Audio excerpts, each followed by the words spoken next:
500 ரூபாய்க்கு பற்று சீட்டை பெற்றுக்கொண்டு உள்ளே சென்றால் தூக்கி சர்ரென்று தாமரை கோபுரத்தின் உச்சிக்கு போனது. ஒரு முறை மாத்திரமே சுற்றி பார்க்க முடிந்தது. பின்னாலும் முன்னாலும் பாதுகாவலர்கள்.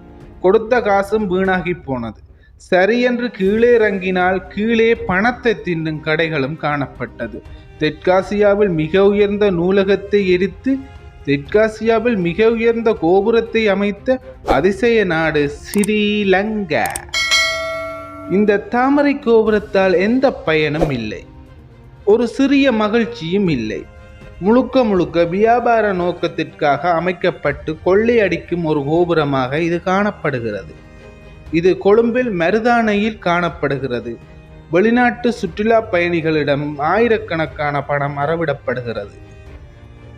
இந்த கோபுரத்தை சொந்த பணத்தில் கட்டப்பட்டதா என்று பார்த்தால் அதுவும் இல்லை.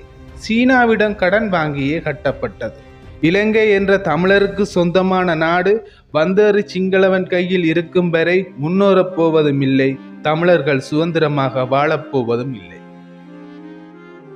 தமிழர்களே, என்னோட சேனலை சப்ஸ்கிரைப் பண்ணுங்க, தொடர்ந்து ஆதரவை தாருங்க.